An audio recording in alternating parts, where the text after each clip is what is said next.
Hello and welcome to Binge Watch, the podcast where we take a look at the hottest new TV and film releases on streaming television platforms. I'm Hannah Fernando, the group editor of Woman and Woman and Home magazine.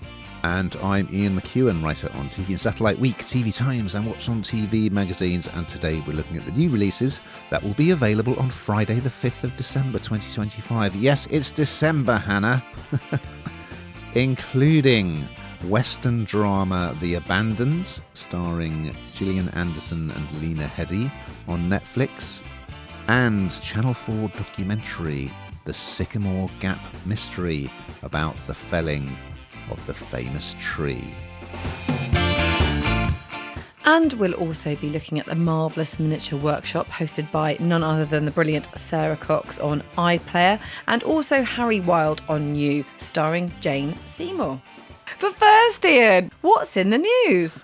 Prime Video's 8-part romantic comedy Escorted, written by and starring Brett Goldstein, will follow the fortunes of a divorced father who becomes a male escort in New York. Imagine that, Hannah. Oh, wow. Well, I've got something even better for you, because Idris Elba is back in the room. He's reprising his role as John Luther in a second film on Netflix, which will see the troubled detective beset by threats to his life when he is called on to investigate a terrifying and seemingly random killing spree. Can't wait. Well, you can't fault us for variety this week, and we're going to start off on Netflix with a new Western drama called The Abandons. And here is a clip. Angel's Ridge is expanding more rapidly than anyone could have imagined. The Van Acid. Their tyranny's getting worse. You continue to turn down my generous offers. My family are 5 abandoned souls, now kin. God gave us this home. Only God can take it away. Well, we bang on a lot about Gillian Anderson and how fantastic she is on this podcast, don't we, Hannah? And she's only gone and done it again. So this is written by Kurt Sutter, who created Sons of Anarchy, which is a drama about a biker gang. And it stars Lena Headey, who was in Game of Thrones, of course. She plays Fiona, who is an Irish immigrant living on a cattle ranch. It's in the 1850s in the Wild West, and she's kind of got this collection of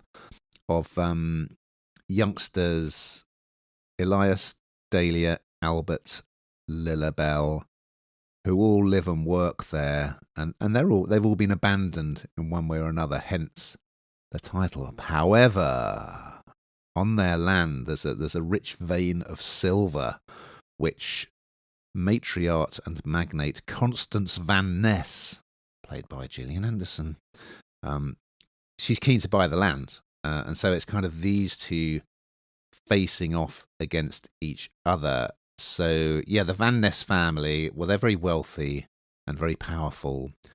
She's got 2 sons and a daughter. The relationship between her and the kids is very interesting. So there's one favourite son, and she's pretty horrible to the other 2 kids. And yes, the other son gets involved in an incident and altercation on the aforementioned cattle ranch, and it all kicks off from there. So yeah, it's a really well done Western drama. It looks great. The sets are good. The costumes, etc., etc., and Anderson is, she's playing a really nasty character in this, unusually for her, and doing it really well. So yeah, I thought it was great. I loved episode 1. It rattled along at a great pace. There's some great scenes. So early on, so Gillian Anderson's character arranges for a sort of raid on this cattle ranch at night, where they're basically trying to drive all the cattle over a cliff. It's very exciting stuff. So yeah, if you like your westerns, which I very much do, I grew up watching things like The High Chaparral and The Virginian. You won't remember those, Hannah. But yeah, this is good, and as ever, well, both female leads are great in this, so yeah, recommended. What did you think? Well, I'm not a massive fan of Westerns, but I am a massive fan, as you say, of Gillian Anderson, and so therefore it's definitely worth a watch for that alone.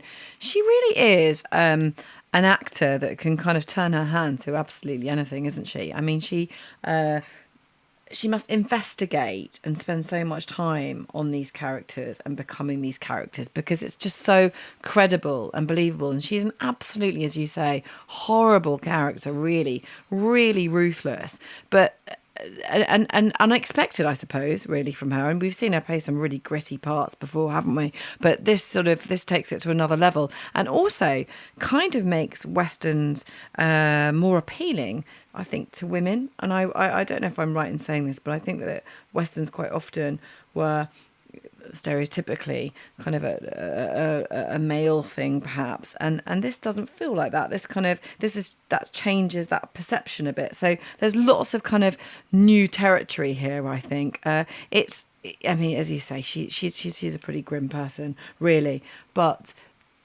brilliantly played by her. And I love all the kind of, like you were saying about the cattle and kind of all that kind of really nasty, horrible sort of stuff that's going on within this. I don't know, they bring it to life really, really, really well. Okay, well, we're going to move across to the streaming platform You and the channel You and Drama for the return of crime drama Harry Wild. And here's a clip. The world is full of obvious things which nobody ever observes. Shakespeare? Sherlock Holmes. This is the great detective. My mother, Harry Wilde. What kind of mysteries have you guys been solving? Somebody murdered my friend. We're going to have to find out who. You have that look. Didn't I train you well? Yes. Now, I'd not watched much of this series before, and there's been a few seasons, so it's kind of like catch up time. Although I don't think you absolutely have to, but I think it's quite useful to go back and dip in and see what this is about. But this show is about a recently retired literature professor, Harriet, known as Harry, as the head gives away, Harry Wilde, and as she becomes a private investigator, she's played by Jane Seymour, and plays this private investigator, and she becomes this private investigator after her son, who is a police detective, dismisses her help completely on a murder case, and she is somebody who is so ambitious and absolutely kind of wants. She's over everything. She wants to be a part of everything. She wants to know everything. She wants to do everything. And she reluctantly recruits her son's teen mugger, Fergus, as her sidekick, which doesn't go down at all well. But I suppose if you're going to employ anybody, it's somebody who knows exactly what they're doing and how it's done. And together they solve these mysteries, and they do it really, really well. I guess because essentially what they're doing is they're not playing it by the book. They're doing things they probably shouldn't be doing, like breaking into police quarters to try and find paperwork and things like that. So, but the point is that she knows she's being unconventional. She knows she's doing things she shouldn't really be doing, but the ultimate goal is to get the perpetrator, and of course, that's exactly what she tries to do. But what's great about this is it's not just the work that she does as an investigator, it's also the kind of family life that goes with it and what's going on around it within their own personal life, and I think that makes it feel much more, because it does have some comedic moments, but it makes it feel that bit richer, I suppose, knowing about the families, about what's going on behind the teenagers in the families, the relationships. And it just feels, as I say, that little bit richer, like you kind of understand a bit more. Jane Seymour is particularly good in this. I mean, she feels, it's funny because she sort of feels a bit exhausted by it all, but yet this is the one thing, fighting crime, finding... investigating serious things that she feels isn't being investigated properly is her thing, and it really keeps her going. So breaking into the guards, it's set in Ireland, breaking into the guard station to looking for clues. She's doing everything that's not by by the book, and it's at times it's kind of it's pacey. I've really enjoyed what I've watched so far. It doesn't take itself too seriously. It's a bit of fun. What did you think, Ian? I do like it. It's very much in the sort of cozy crime area, so you can't you can't compare it with sort of the more dark and gritty crime dramas, because that's not what it's aiming for. I mean, Jane Seymour, I don't want to be one of those people who bangs on about someone looking good for their age, but she does look incredible. And, of course, Solitaire in Live and Let Die, Dr. Quinn, Medicine Women. She's done all these great films and TV shows. And yeah, she's just got bags of charisma, hasn't she? And yeah, it's a bit weird, this one, because they're showing series 2, which is what we've watched episode 1 of. Series 1 to 3 are all available to stream. Okay, so it's all there. If you want to burn through the whole lot, it's all there. Yeah, I think it's nice. So the case in this particular episode, it's quite an exciting start. So you can see this guy, he seems to be sort of staking out someone who is stashing some kind of parcel on the beach. And then, he is sort of executed assassin style. And I think it's his estranged wife, they're getting divorced, who is a policewoman. She turns up at the house and is sort of framed for the murder. Okay.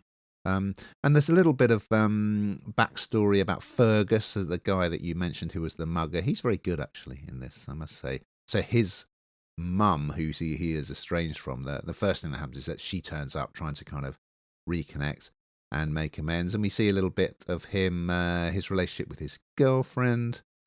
I mean, I put it very much in the same bracket as something like Whitstable Pearl with Kerry Godliman, in that, yeah, it's about the relationships, it's cozy crime. And again, in this, like the sort of the final action scene where it's all, is wrapped up, it's not good. But I don't mind, because I like everything else about it. And yeah, it's good to see it back, and it's great to see Jane Seymour still getting a leading role in a TV series. So yeah, long may it continue. Over on Channel 4 streaming, we have a new 2-part documentary series called The Sycamore Gap Mystery, and here's a clip. It's part of the fabric of our community. This grand old sycamore fell. We thought someone was playing tricks on us, and then we saw the news. Absolutely gobsmacked. Didn't realise how much hurt, of course, we're on the northeast. At the end of the day, it's a tree. It wasn't just a tree. This is a shared grief. Who in the right mind would do this? Like, you're talking about psychopaths. So yes, everyone will remember this. It was 28th of September 2023. On the morning news, we found out that the Sycamore Gap tree, which is this iconic tree which stands next to Hadrian's Wall in Northumberland and has been there for a very long time, and it was featured in the Kevin Costner version of Robin Hood, Prince of Thieves, had been shot down by someone. So this is a very well made 2-parter in which they look into the whole story, the police investigation, and it's quite stylishly done, because it starts with a sort of close-up of a tree trunk that's been sawn in half, and they've got some beautiful folk music, sort of similar to the kind of stuff that Mackenzie Crook uses in things like The Detectorists. And it did divide opinion, this crime. So yeah, it turned out that there was 2 guys had done it, and we see their police interviews, and yeah, I mean, they're just dreadful people. And why on earth did they do this? It's just pointless vandalism, awful. And yet there are some people who are apologists for these guys, saying, "Oh, they've got difficult backgrounds, blah blah blah," or it's only a tree. I disagree. I think it's the most dreadful thing that they did. It's an environmental crime, and they're totally unapologetic about it and uncooperative with the police. And yes, I'm very glad that they were found. I mean, they're pretty stupid as well, because one of them filmed them chopping the tree down on his mobile. What an idiot! But yeah, I'm glad they got caught and punished. And yeah, it's a terrible shame. It's a real piece of English history that we've lost there. But some people are just the worst, aren't they, Hannah? What did you make of this? I'm sure you remember this case. Oh, it's just so sad, isn't it? And so unnecessary. And just like, what, 200-year-old tree, and then someone just comes on and just does that in a matter of minutes, probably, really. And as you say, for what? And there were no witnesses, as you say. It was filmed on a mobile phone, which was a bit daft, really, isn't it, if you're trying to cover your tracks, to be honest with you, because we know there's a footprint with data wherever we go. And I think the interviews just show how lame they are about the whole thing, really, and how much they just don't care. And as you say, it did divide people, but I don't know why it divided people. It's wrong. It is an environmental crime. It should never ever have happened. It's part of our heritage, and that's why there are TPOs on all kinds of trees around the country. Not just this one. It's not okay. There is a reason for it. So yeah, it's really sad. And of course, once it's gone, it's gone. That's it. So I think it is interesting, and I think it will make more people probably feel like we feel, I think, actually, after watching it. We've reviewed The Marvellous Mrs. Maisel, haven't we, Hannah? And now we're going to talk about The Marvellous Miniature Workshop. Yes, which is a new series on BBC iPlayer, and here is the clip. They say it's the little things that mean the most. And in this series, we're taking that to heart. We're stepping into a world where cherished places from the past are brought back to life in miniature. It's like being detectives, isn't it? From family homes... I just miss it so much. ...to grand public buildings. This building was so magnificent. I found my identity there. Each tiny model tells a big story. Yes, so I'm a huge fan of Sara Cox, who do a lot with her at Woman and Home, and anyone who's been on social media of late will have seen Sara doing the most incredible challenge for BBC Children in Need. She really, was absolutely incredible, and knowing her, she broke down a lot on that, didn't you? We really saw a side of her, a really kind of, emotional side of her, just an incredible challenge. I think she's absolutely brilliant. She is now heading up, so she's obviously on radio, on BBC Radio 2, but now she's heading up and hosting this new BBC One series called The Marvellous Miniature Workshop. And it's airing on weekdays for the next fortnight, and there are eight episodes.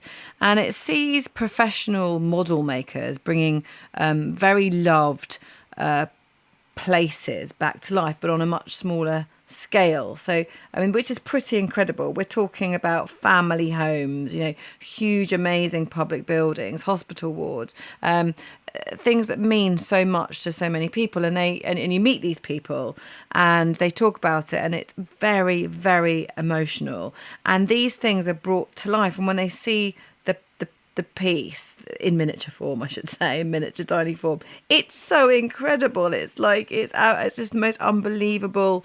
The scale and the detail and absolutely everything is just wonderful, and means so much to people, because I think it's a really clever time to air it as well in the run up to Christmas, because we're thinking about the toy workshops, aren't we, and the elves and Father Christmas, and it kind of taps into that sort of romantic side of our natures. And this really gives you that fuzzy feeling, I think, hearing people's stories, and also watching these incredibly talented people recreate these amazing places, items on this small scale. And I just think seeing all, like, even the lamp details inside the house and absolutely everything, people are brought to tears. I think people will really, really enjoy this, and Sara, I think, hosts it really, really well. What do you think, Ian?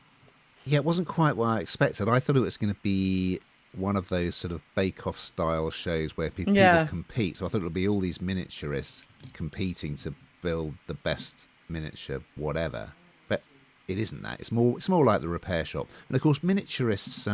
The repair shop, exactly. Yeah, miniaturists do crop up in some films, don't they? So there was The Miniaturist, and also Hereditary, in which Toni Collette played this woman who made these sort of miniature sets almost of like rooms or houses and so on. And it's just a fascinating thing.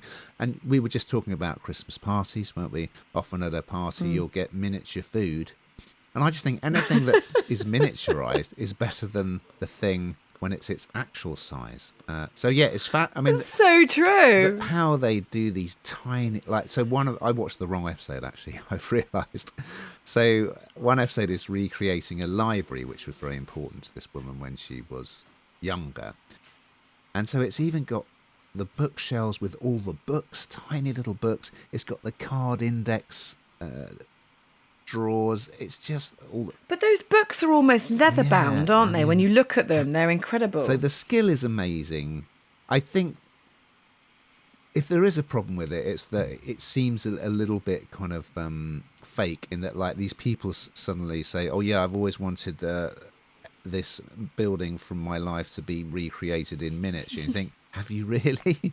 But really? Yeah, you have to admire. I mean, the skill is just astonishing. And when you see the finished product, it's just a joy. And they managed to get the camera right in there, inside the miniature building or whatever it is, and it's spectacular. And yeah, as you say, I mean, Sara Cox can do no wrong at the moment. She's fab, isn't she? So she really is. It's a nice bit of kind of cozy TV for the run up to Christmas. Yeah, just the job. Super. Well, we've got to that time, and we find out what the hell you've been binge watching. I'm just boring at the moment, I'm afraid. It's a really busy time, isn't it? And frankly, and there's only so much TV you can watch. So I just can't stop watching I'm a Celebrity. It's I'm really enjoying it this year. So that's where I'm at. Okay, well I haven't watched any of it. Not that I'm saying there's anything wrong with that. I used to be an absolute super fan of I'm a Celeb. I have been continuing with The Death of Bunny Munro on Now TV, starring Matt Smith, based on a Nick Cave novel. That is really, really good. I think that's one of the shows of the year for me. Also, I did start watching the new season of Stranger Things, which apparently crashed Netflix in certain parts of the world because everyone tried to watch it straight away. I'm struggling to get into it a bit. I don't really care anymore, but maybe it was just the wrong time. I was in the wrong mood. Anyway, so that's what I've been doing. We've just got time to look ahead to next week's offerings. So what is on the Binge Watch menu, Hannah? Well, the late Robert Redford stars in crime drama Dark Winds on You. And yes, I accidentally trailed this wrongly last week, but now it is genuinely coming up. Divorcees Get Payback in Paramount Plus thriller The Revenge Club, starring Martin Compston, and yeah, that is good fun. It's got a really stellar cast as well. So we look forward to those, and much, much more, and Christmas, yes. But in the meantime, dear listeners, watching.